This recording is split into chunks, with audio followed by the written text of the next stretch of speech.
This magnificent house behind me was the childhood home of one young lady who had the misfortune of marrying King Henry VIII. Find out which of his 6 wives grew up here in just a few moments.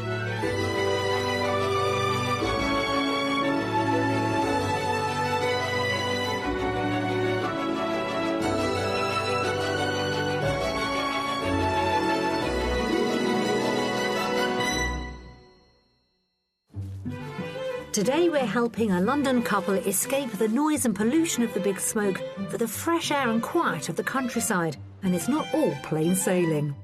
This doesn't feel like a home. Right. It feels like a house. Or it feels like a show home. Yeah.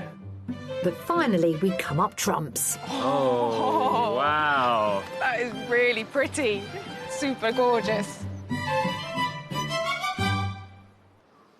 Today I'm in Kent, and this is Hever Castle, where Anne Boleyn was lucky enough to spend her early years before losing her head as the second wife of Henry VIII. 4 centuries on, the American entrepreneur William Waldorf Astor bought this house and upsized it in every way. He employed over 700 craftsmen to build a whole new Tudor-style wing. Now, later on in the show, I'll be taking a closer look at this lavish restoration, just one of the great treasures this county is home to.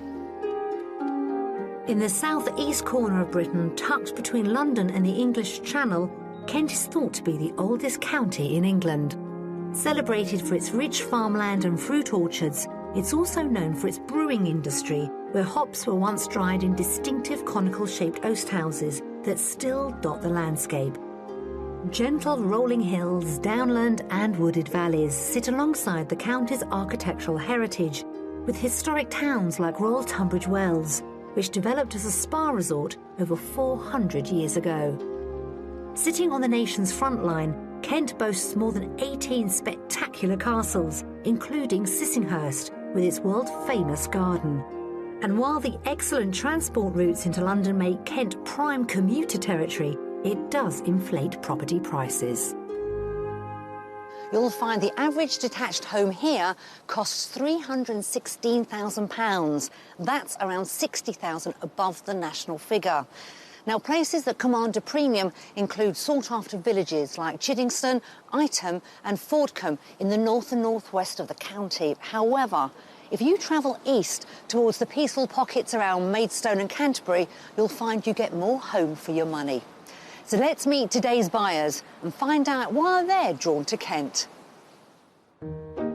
Married for 5 years, Dan and Celia currently live in a rented 3-bedroom house in Greenwich, southeast London. But now, disenchanted with city living, they're on the hunt for a country home in which to raise their young family. It is extremely built up here. We're overlooked by a massive tower block. We've got a bit of a walk to get to any green space at all. And it would be nice to sort of leave behind the concrete jungle and move somewhere where there's a bit more fresh air and a bit more space. And also not hearing police sirens would be really nice all the time. But yeah, it's time to just move on and move out. Having enjoyed a rural childhood themselves, Celia and Dan are keen that their 3-year-old son Ned and 6-month-old daughter Clem have the same opportunities. In the countryside, the kids will have more freedom. I mean, I spent my summers, building dams in streams and climbing trees and things, and I have this vision that they'll be able to get on their bikes and cycle around to people's houses, which perhaps I wouldn't feel very comfortable them doing in a busy town like Greenwich. With Dr. Celia working in central London and dentist Dan on the southeast edge of the capital, they want to keep commuting time to a minimum but still enjoy all the elements of a country life. I'd like to move into a village, be part of a sort of a smaller community than Greenwich is a nice community, but it's a very big community. It would be nice to live somewhere a bit smaller where you know a few more people. I'd like the children just to go to a local school. As a keen cyclist, Dan is looking forward to having a choice of scenic routes right on his doorstep.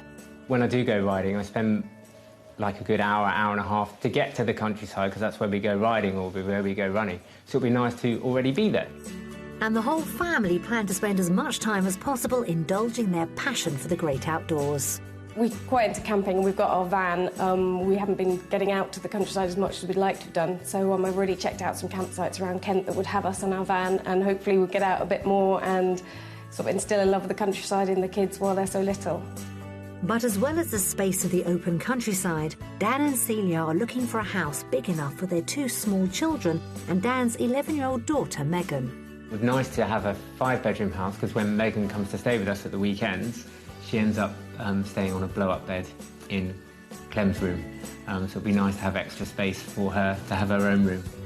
We're bursting out at the seams. We haven't got room to store all Dan's bike stuff and all of our ski stuff and whatever. So I'm really looking forward to moving somewhere where we have a garage where these umpteen bikes can be stored and not cluttering up my hallway and my kitchen. This will be the first property Dan and Celia are buying together, and it's crucial they make the right choice. We do plan on just moving once and then staying there, hopefully, for a long time. So it will change our life in a massive way. It'll be very exciting, and it'll be nice to have a place that's actually ours. It's a major decision, so what have they set aside for their dream home? Top end of the budget to spend probably would be between £850,000 to £900,000. Dan and Celia are interested in the area close to the market town of Tunbridge, 4 miles north of Tunbridge Wells and around 30 miles southeast of London. I'm meeting them in situ to find out just what kind of property they have in mind. Well, Dan and Celia, welcome to Kent. Thank you. This is an important purchase for you two, isn't it? Come on, tell us more. Well, this will be the first house that we bought together, so it's quite exciting. So what's important then for you both? Is it the house? Is it the location? What's the priority? I think in terms of our quality of life, probably it's the location, because we want a decent school for the kids to go to. We want to, both of us, not have too much of a horrible commute to work. Tell us a little bit about the home that you're looking for in your eyes. Ideally detached, oldie, worldy, a little bit quirky. We'd like 5 bedrooms because we've got 3 children. And it would be nice to have some space for people to come and visit and so on. And if possible, it would be nice to have a playroom. Remind us how much we've got to spend. We are lucky enough to have a budget of £850,000. OK. And is there any flexibility on that, or is that the limit? I suppose for the perfect house, we would be able to go up to about £900,000. Well, we've got 3 properties lined up to show you, driving around this beautiful county. So, should we get started? Yeah. With a generous budget of up to £900,000, our buyers are looking for a detached character property with 5 bedrooms and a spacious kitchen diner. They'd like a garden large enough for the children to play in, access to excellent rail and road links as they both will be commuting to work, and they're looking for a good local primary school. We found 3 contrasting properties to tempt them with. At each one, I'll be asking them to guess the price before I reveal it. The last is the mystery house, which, while straying from the wish list, might just bowl them over. So it's time to head to our first property. As we're driving around, it's hard to believe we're not that far from the city. I know, yeah. It's extraordinary that within an hour of where we live, you can be in such a rural place, you know, with almost unmade-up roads and so much beautiful countryside around. I've been really surprised. And plenty of paths to cycle and walk, I believe, and run for you, Dan. Yeah, very much so. Out in the country, obviously, there's less cars, less traffic. It's a lot nicer for someone on a bike to be just riding around. Less pollution. We're testing Dan and Celia with our first property, which is on the edge of Tunbridge. It offers the convenience they're after, but will it give them enough of that country feel? Built around the River Medway with over 150 listed buildings, including its very own castle, Tunbridge also offers excellent primary schools and all the shops and amenities our buyers would need. With great train and road connections into London, they could both be at work in less than an hour. So, here is wow. our first property. Very nice. Lovely. Beautiful. Looks stunning, doesn't it? Is this what you had in mind when you were thinking of moving, or...? It's perhaps a little more urban than we'd expected, but actually there's some benefits of being on the edge of a town. I think when the children get older, it means they can walk places, we're not going to have to drive them everywhere. So there's pros and cons to it, definitely. Yeah, something to weigh up, isn't it? Should we start the tour? Yeah. Built in 1957, this house has been extended and the space provides a substantial family home.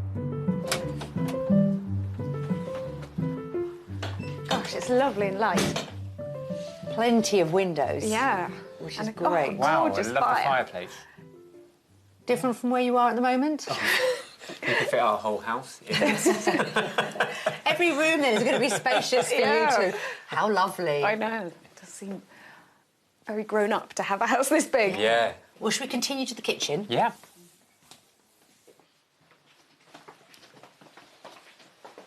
So you've got the kitchen here, so long and thin, but then it does lead into a separate area. You've got a informal dining there at the end. That's really nice to have space for a sort of family kitchen table. So this is where the original house ended. So you could look at opening that out a little bit more. Wow, that would be a big space if this was all opened out, wouldn't it? And there's another room through here, Yeah, which I was I've gonna got an say. idea for. Makes a great office. But what about if you took away that wall? And made And it opened huge. it all out. Yeah, that would be lovely. Amazing for the children. Yeah. And you can keep an eye on them because you're in the kitchen, they've got access to the garden. But what a great area. And it's away from the rest of the It house. would be so big. Yeah, that would be lovely. I sort of have this vision of a great big kitchen table that everyone can sit around, and that would be really nice. I think it would transform the downstairs Yeah. if you could open it up. Absolutely. Just behind us, you've actually got a dining area, a separate room. Right. Probably people of our generation would be less likely to use a formal dining room, and you're more likely to entertain your friends on the side of the kitchen. Yeah. So maybe you could put the kids' stuff in there. That could be the children's Yeah, playroom. yeah. There we are, we've got it sorted. Now we're going to go upstairs and see the bedrooms. Upstairs are 3 good-sized rooms, all with built-in cupboards, a light, spacious double, and a family bathroom. Plus, there's an impressive master suite. So lots of bedrooms with this property. How do you fancy having your own ensuite, Yeah, dressing are we room, allowed to have a loads little of look? space? Go on, poke your head in. Oh, right. Oh, it goes on. Wow. Dressing room and bathroom. It's huge. Terrific. Dan and Celia seem happy with the room inside the house. There's also a basement with a games room and a large wine cellar. I'm just hoping the garden won't disappoint. There's a large patio and lawn with mature trees and shrubs, plus 2 garages to accommodate their camper van and Dan's bikes. So you've got a beautifully presented mature garden. It's not overlooked at all, is it? No. Which, you know, considering there are other houses around, that's really nice. It's a decent-sized plot. Yes, and you've got the front garden Yeah, as well. and it's plenty big enough for the kids to have a game of football or whatever, so that would be absolutely fine. So, who wants to go first with Guess the Price? About £825,000. I've had a look at some of the houses around that you can walk into Tunbridge from around here. research. This is a bit And unfair. I think it would be more than that, quite a lot more than that, with this amount of garden and in such good condition and such an attractive house. I'd probably say we're looking at more like 875. I'm sorry to tell you that one of you is wrong and one of you is bang on the money. £875,000. Do you fancy having another look around with that price in mind? Take a long look at that property, all the rooms, what adjustments perhaps you can make. Off you go. Enjoy. Thanks. At £875,000, this house is under their maximum budget. It has the 5 bedrooms they've asked for, a kitchen diner, space for a playroom, a generous garden for the children, and the location makes for an easy commute. I reckon we could shut Ned in here with the ping pong table. Oh, yeah, definitely. It'd keep him occupied for hours. Oh, yeah. From my point of view, this house has given me massive food for thought. For it to be in our style, in our taste, we'd have to do some remodelling, redecorating. It's less rural than what we'd been thinking about, but I can see all the merits of actually living here, close to Tunbridge, close to train lines and so on. Are you happy? Have you seen enough? Yeah, very much so. So that's our first house done. So as we get moving now? Yeah. Absolutely. Kent's ancient woodland covers more area than nearly any other county in England and provides a rich habitat for wildlife. Dan and Celia are looking forward to exploring the woods as a family once they move here. And we thought they would enjoy learning some new bush skills that they could try out together with the children. We sent them to woodland near the town of Tenterton in the Kentish Weald to meet expert woodsman and bushcraft leader Phil Brown. Hiya. Hi. I'm Phil. Hi, I'm Dan. Dan, nice to meet you. Celia. Celia, good nice to meet you. How you doing? I'm going to show you some bushcraft and survival skills out in the Kentish woodland today. Do you have children at all? Yep, we do, yeah, 3. Fantastic. OK, well, hopefully some of those skills you'll be able to take forward with your kids and have a bit of fun outdoors. Excellent. Dan and Celia are already keen campers, but Phil is going to teach them how to build a shelter using the natural materials all around them in the woods. So we've got the ridgepole here and 2 forked sticks, OK? What we're going to do is we're going to put the base of the ridgepole up against this big oak tree, which isn't going to move. Just making sure that these interlock. That is how we're going to make our shelter. We're going to lean pieces of wood all the way down this, OK? If you guys want to start having a look around, seeing what you can find. Along with oak trees, the main species in this part of the woods is hornbeam. Used for the hammers on piano keys and the teeth on watermills and windmills, it's particularly strong and ideal for building a sturdy shelter. You can do one side, I'll do the other. We'll see which one leaks.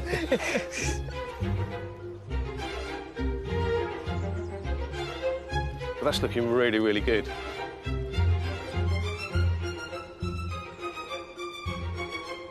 Come on, Celia, your side's looking pretty poor. You go.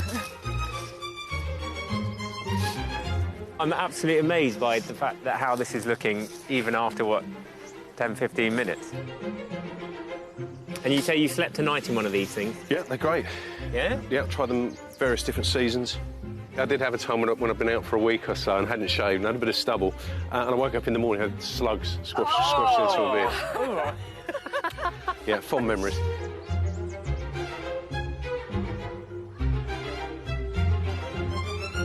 OK, this is looking really good now, guys. For the thatching, this is what's going to take the time, and it's going to spend up a bit of energy, and you're going to get a bit dirty, unfortunately. What we're going to do is we're going to scrape up the leaves around us. So this is where the work begins, guys. You've had it easy up until now. Right, let's go. The leaves are packed tight over the frame to form a thatched roof on the shelter, making it watertight.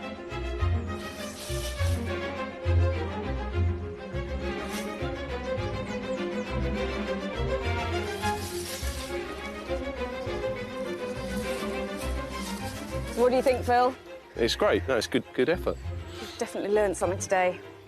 Good, and got a bit dirty as well. A little bit, yeah. Fantastic. Get my countryside hands on. Yeah, yeah. Now they've learnt how to make a temporary shelter, it's time to get on with a hunt for Dan and Celia's permanent home in the country. Our second house is located in the village of Chart Sutton, around 13 miles west of Tunbridge. Staplehurst, 3 miles south of the property, offers a good selection of local shops, some traditional pubs and a library, plus the all-important mainline rail service into London. Let me show you our second property. Wow. Wow. OK. That's beautiful. Two wows, that makes highly. So the house itself is about 100 years old, extended about 30, 35 years ago. Are you eager to step inside? Yes, very much so. This may look like a classic character property, but the interior is quite a surprise. So it's not quite the cottage it looks from the outside, is it? It's enormous. It's huge. Surprised? Oh, it's a bit mind-boggling, isn't it? It looks really small from the outside, and in here it's like a TARDIS. Yeah. Everywhere downstairs has got underfloor heating with its own thermostat, so you can change as you go along. As big a sitting room as you could possibly want. And then if you keep looking through, there's a door. And through there's like a media room at the moment. That's how they use it when the grandchildren come to stay. But that could be the children's play area. Brilliant. How do you feel as you walk in?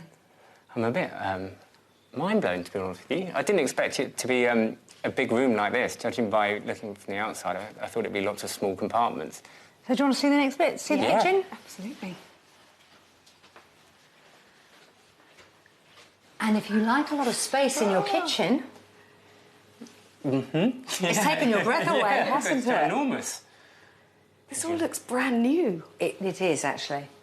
It's been here about a year and a half. So you've got granite work surfaces all the way around, huge island in the middle, 2 ovens at the end, so much storage space. Yeah, it's a lot smarter than any kitchen I've ever had.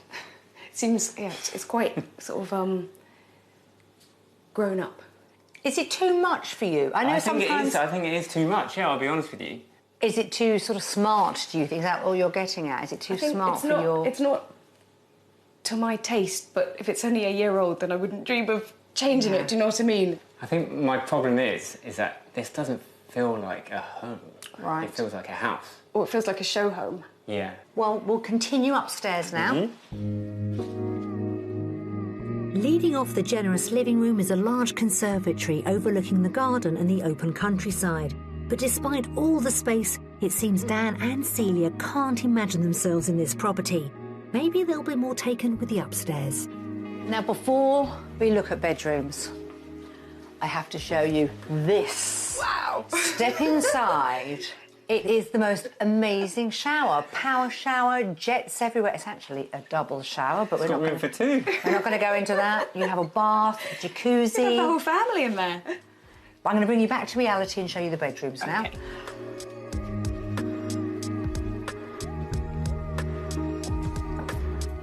So we have a very light and spacious master bedroom with ensuite. Plenty of space. Loads of light. Yeah. Wow, this has got a lot of light. And beautiful views out the windows. Yeah, really nice to have the kind of 2 aspect views. And high ceilings. It doesn't feel cottagey inside, it feels big. And this is the old part of the property as well. Yeah. So you've got 5 bedrooms in total, 1 single, 4 doubles, 2 of those are en suite. Right, OK. So when your guests come to stay... Yeah, they'll be very happy. Yep, and then you've got your family bathroom as well. Now, how would you feel waking up with that view? Extremely lucky. And the children as well. Yeah, I mean, it's just... absolutely. It's an idyllic spot. Well, let's head back outside. Got some outbuildings to point out to you, and also we are going to have to discuss money.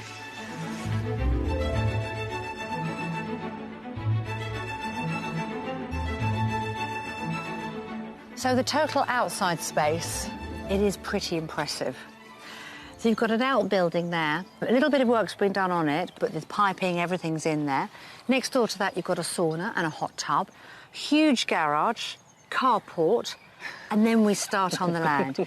In total, there's 4 acres, including the footprint of the property. So if you follow the conifer trees down, past the Gigi in the field, all the way up, right to the back, and then it comes all the way around here, and then you've got the play area right at the back for the children. It's a big chunk of England. It is. So should we walk around to the front of the property and talk about money? Yeah. Having guessed the exact price of the last house, can Celia do it again? Why don't you bring you to the front of the property? Looks attractive, doesn't it? Very attractive. I really like the Kentish clapboard. We've seen a lot of these houses driving around. I think they're really, really pretty. Cecilia, I think it's your turn to go first, isn't it? Well, I mean, it's a big house. It's been newly done up and it's got masses of land, so I can't imagine all that would come very cheap. I'll have another stab at 875. Right. How about you, Dan? Guess the price. I think very similar. Very similar. You can agree. But I would say slightly cheaper. Maybe 860. Right. Interesting. Asking price is £850,000. Oh, right, OK. Surprised? Yeah, Yeah. definitely surprised. Why don't you have a second look around and I'll meet you out the back door in true country style. Lovely, thanks. Thanks. See you when you're ready. On the market for £850,000, this modernised period property is well under Dan and Celia's maximum budget. It has the desired 5 bedrooms, plenty of space for a playroom, 4 acres of land, and all within a rural countryside location, but still only an hour's commute to London. I love the location, I love all this land, and it really feels like you're in the country, which I think, you know, is probably what we're after. But I'm a bit less enamoured on the inside. The reason I like old properties is that they tend to have old quirky features inside, and, you know, this has been stripped bare of all of those and done to a very, very high standard, but, you know, not to my taste, and you can't really replace those old features once they've gone. This house is a paradox. It's beautiful on the outside and oldie-worldy, 100 years old on the outside, but when you walk in on the inside, it just feels like a new build. So to make it feel oldie-worldy and 100 years old in the inside would be a lot of work. Happy, you two? Thank you. And what a glorious end to our day. Sun shining in the countryside. It's gorgeous. It certainly feels a million miles from London. Yeah. We've given you some thinking to do now, haven't You we, with have. these properties? Yeah.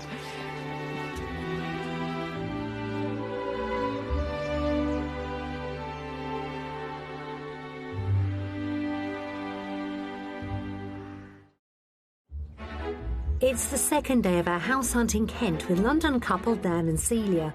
They have a generous budget of up to £900,000 to spend on a rural family home. Coming up, it seems it's love at first sight at our mystery house. This is absolutely beautiful. Unbelievable. And I visit historic Hever Castle where Anne Boleyn and Henry VIII did their courting. Now that is what I call a view. Now, yesterday we showed Dan and Celia a country home right on the edge of their preferred location of Tunbridge, with all the convenience close to hand. And our second property, the cottage, well, it had had an extensive makeover, but was surrounded by rolling countryside.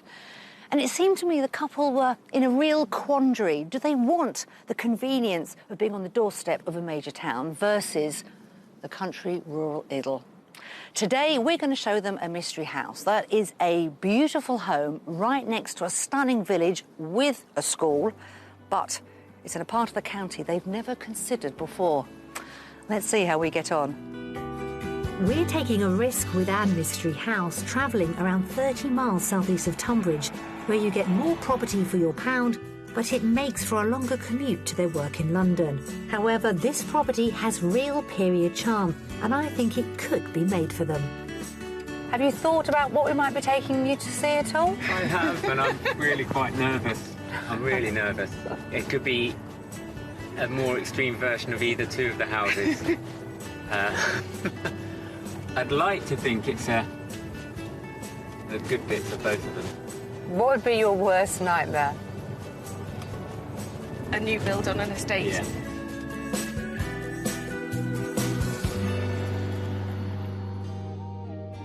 Our third and final property is just outside the small village of Mersham. There's a church, a couple of pubs and village shops here, but although the road connections are good, it would mean a longer drive to work for Dan, and Celia would have to travel 3 miles to Ashford to catch the train to London. Well, I've got to ask you, education, how important is it on a scale of 1 to 10 for your little ones? In the top two, definitely. 2. Well, this could be your local village school. That's lovely. Got a good ranking for Ofsted last year. It's got about 200 pupils. So if you buy the mystery house, this could be their local primary school. So are you ready for our mystery house? Absolutely. This timber-framed manor house is Grade 2 listed and is thought to date back to the 16th century. So, I'm bringing you to see our final property. I know this is a very important move. It's the first time you'll have bought a house together. You want this to be your forever home for the next 20 or 30 years. Dan and Celia, this is your mystery house. Take a look. Oh, wow. That is really pretty. Oh, wow, that is beautiful. Super, super gorgeous. Shall we start the grand tour? Yes, Yeah, let's. very much so.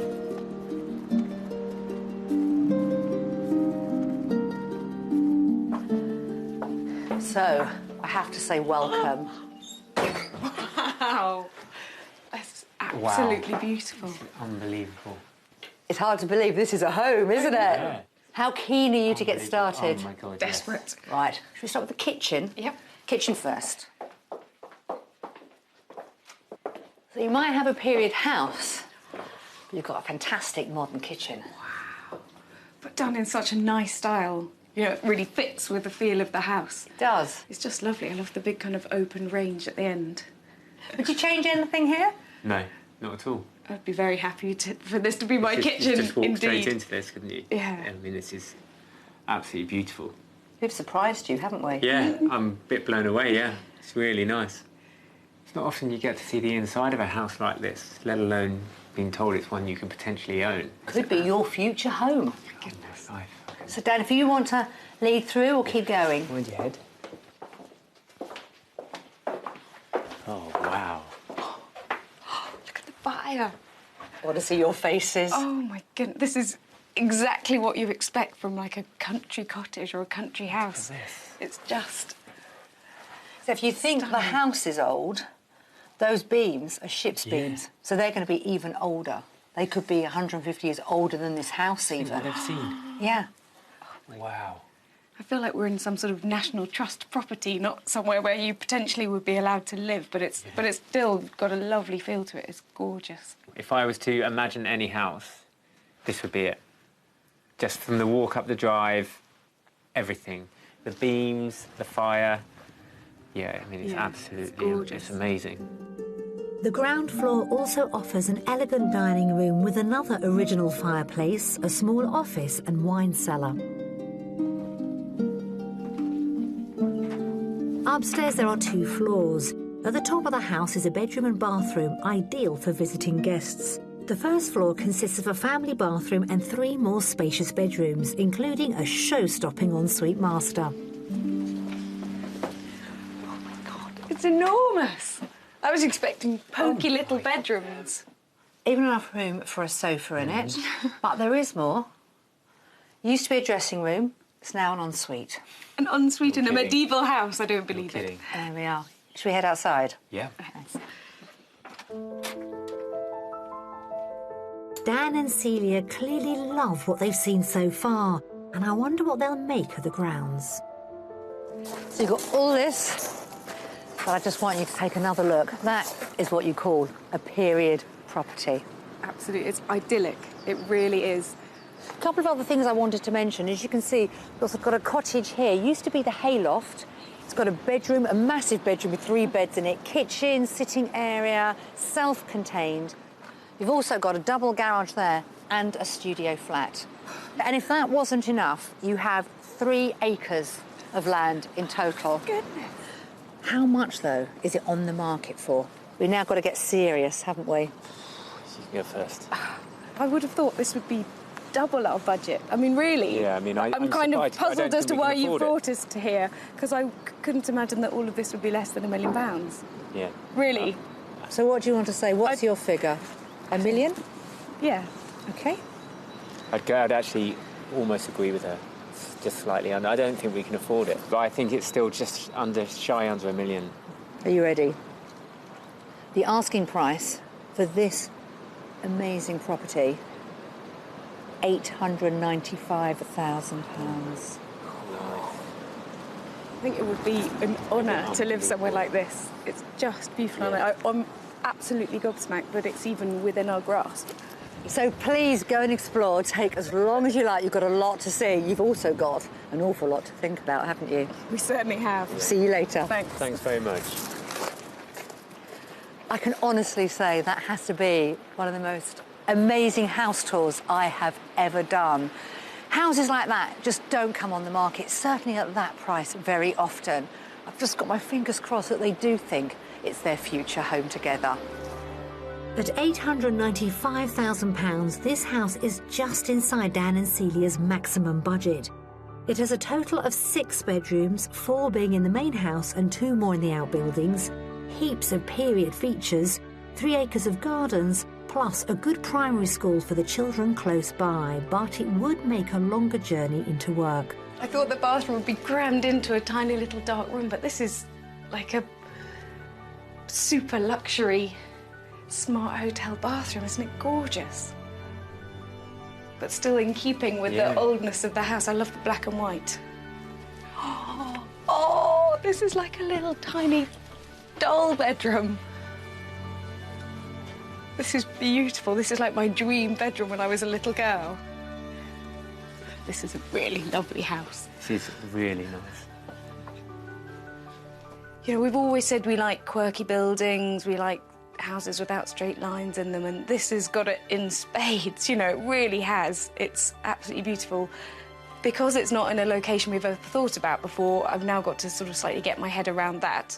and wonder how we could make that work with both of our jobs, because you don't want to move somewhere and then, you know, your quality of life to drop because you've both got a 2-hour commute. We're a little bit further out of London, yes, I admit that. And I think I'm prepared to compromise the distance, the commute, for this amazing house. Dare I drag you both away? I'd rather stay inside, actually. Would you? Yeah. That's a really good sign, but don't give too much away if you're going to have that chat. Yes. We've shown Dan and Celia 3 amazing houses in Kent, and there are plenty more to choose from if you, like them, are looking to relocate to the county. 17 miles southeast of Tunbridge, this weatherboarded house, a common sight in the Kentish countryside, is a treat, offering 3 bedrooms and exposed beams. It's on the market for £450,000. And for those property hunting on a lower budget, this 2-bedroom Victorian cottage close to Tunbridge offers a large living and dining area and contemporary kitchen. It's on the market for £249,950.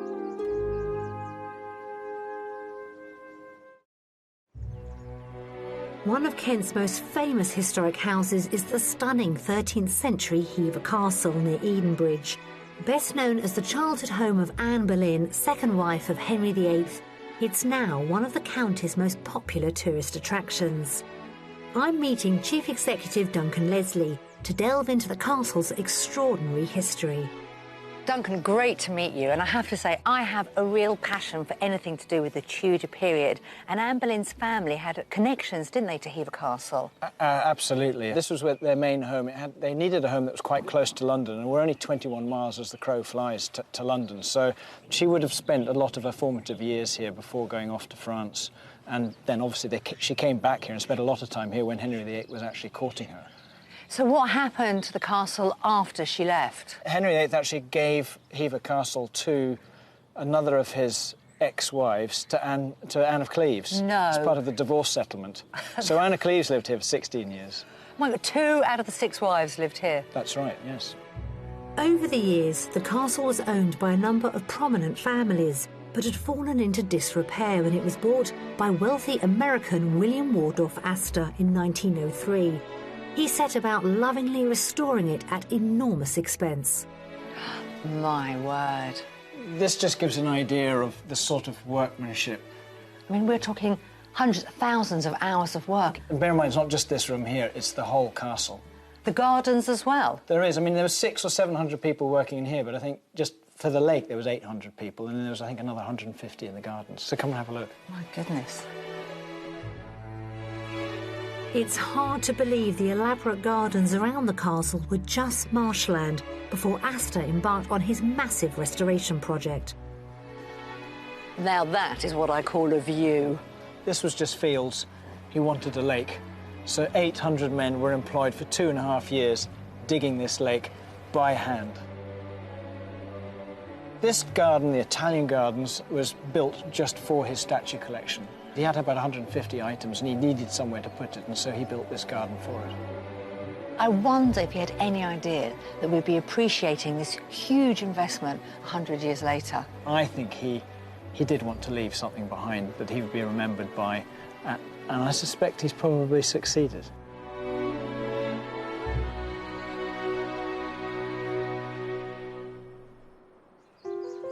It's 110 years since Astor bought the castle, and to mark the anniversary, the Japanese tea house on the lake is being rebuilt. I'm meeting landscape designer Simon Scott, who's overseeing the project. So these dragons, were they on the original building? They are hopefully something similar to what was on the original building.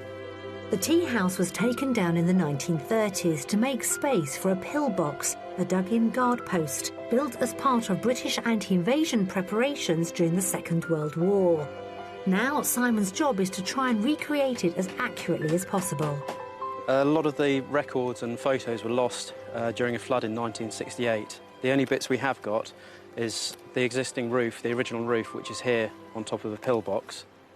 The only other bits we know about the tea house was a pensioner who lives in the village remembers taking down the original tea house to make way, and the only bits he actually remembers are the roof and the gold dragons. So all you do here is just nice little circling motion just to get right into all the cracks, and then just brush it out a little bit. So you can see the tea house is nearly completed. Would the public have access to it? What the castle are trying to do is to take the essence of the original building and create something that everyone can enjoy the views of the lakes.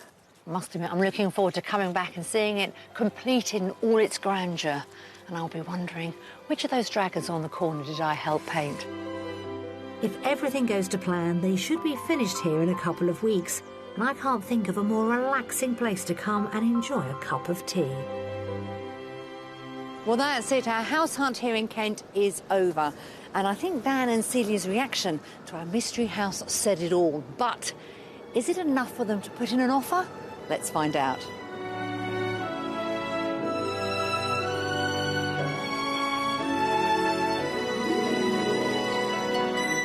Well, out of the 3 houses we've shown you here in Kent, there is one that I want to talk about. And it is our mystery house. Mm-hmm. And my goodness, did we get fantastic reactions. Fireworks. We did. We got everything, didn't we? Yeah, it's incredible. Yeah, I think if you told us a couple of weeks ago that we'd be going to see a place like that was within our budget, I didn't expect you to have been able to find somewhere like that for us. You can almost imagine yourself here already. But, as I say, you've got to have a bit of thought about it. What happens next? Definitely want to go back to see the mystery house again. Have a look around and then have a total chat about it. But, I mean, I'm pretty much sold anyway, but obviously I think you need a bit more convincing. I probably just need to shift my mindset a little bit further east in Kent, but I couldn't ask for more from the house. No. You do have to think about work and locations and commutes, and that I totally agree. But from a family point of view, if it is the house for you, I wouldn't sit on your hands. Thank you so much. It's been great. Thanks. Thank it's been you. really good fun. Well, that's it. And for a couple who are desperate to leave the capital behind and bring up their family in the Kent countryside, I think we may have found them their dream first-owned home together. Now, I think Dan and Celia's reaction to our mystery house, well, it said it all, didn't it? Great house, great garden. I just hope Celia's nerves about the location and commute to work can be settled. For me, that house is a journey worth making. From the Kent countryside, goodbye. See you next time. Dan and Celia fell in love with our mystery house, but have reluctantly concluded that the extra commute would prove too far for them. They're continuing their search in the Tunbridge area.